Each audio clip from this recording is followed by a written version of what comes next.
1. There are several types of human trafficking are as follows. The millions of victims of human trafficking are not all compelled to perform the same jobs. 24.9 million people were compelled to work under threat or coercion on farms, homes, fishing boats, construction sites, and in the sex sector, according to an ILO assessment. In 2016, almost 3.8 million adults and 1 million kids were coerced into the sex industry. 15.4 million people were also forced into marriage, which has a negative side because it might cover up additional forced labor. 2. Human traffickers follow a similar playbook despite the fact that the causes of the crime vary. Although many people might believe that poverty is the main cause of human trafficking, there are also many additional factors at work. Human trafficking is also influenced by prejudice, a lack of job prospects, political unrest, government corruption, and lack of education. A person is more susceptible the fewer safeguards they have. By country and location, causes also differ. 3. Although it is a worldwide problem, some nations are more affected by it than others. Although it is exceedingly challenging to obtain precise statistics, experts are aware that human trafficking is a widespread issue. According on the information that is currently available, some areas appear to have more of a problem. According to ILO estimates, Africa is the continent where modern slavery is most common. There are 7.6 victims for every 1,000 victims. The second highest rate is in Asia and the Pacific, 6.1 per 1,000, followed by Europe and Central Asia, 3.9 per 1,000. The Americans, 1.9 per 1,000, and Arab states, 3.3 per 1,000, rank last. The paper notes that because the Arab states and the Americas lack statistics, these figures should be interpreted cautiously. Data-rich areas will, inevitably. 4. Despite being a multi-billion-dollar industry, human trafficking victims earn a variety of amounts.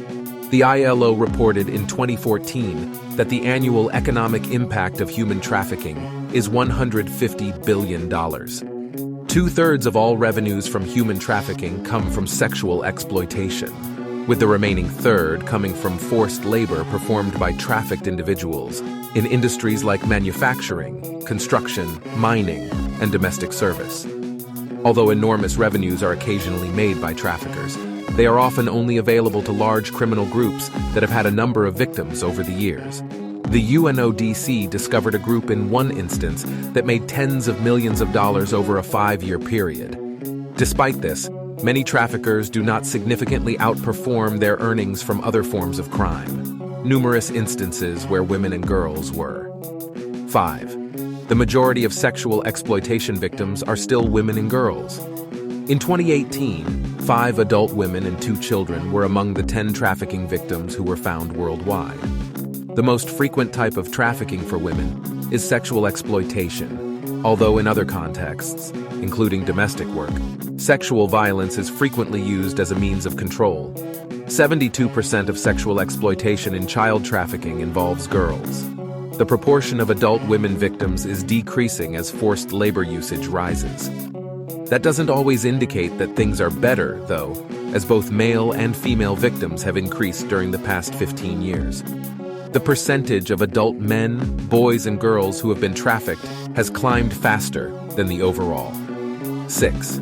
It is exceedingly difficult to trace child sex trafficking. You'll immediately notice that the authors of reports on trafficking are rarely confident in their statistics if you've read any of them. When it comes to child sex trafficking, this is especially true. Social media claims, such as the assertion that 800,000 children go missing every year, muddy the waters, as Michael Hobbs writes in his essay on the matter for the Huffington Post. In a 2002 poll, parents were asked if they had reported their children as runaways, and that is how this statistic was obtained. The fact that 99% of reported missing children return home within days or even hours is not taken into account. Additionally, the details of the cases are not mentioned. The majority of missing children are runaways from violent homes, not human smugglers. 7. In the U.S., foster children are particularly vulnerable. Foster children are more susceptible to trafficking and other undesirable outcomes. Children who have been victims of sex trafficking frequently have involvement in child-serving systems, such as foster care, according to the National Child Traumatic Stress Network. The causes aren't clear-cut, but they may be attributable to things like abuse, unstable housing, and problems in the educational system. Children in foster care frequently come from abusive homes, but they also risk systemic abuse by being exposed to it. Kids that are unstable, insecure, or traumatized are the main targets of traffickers.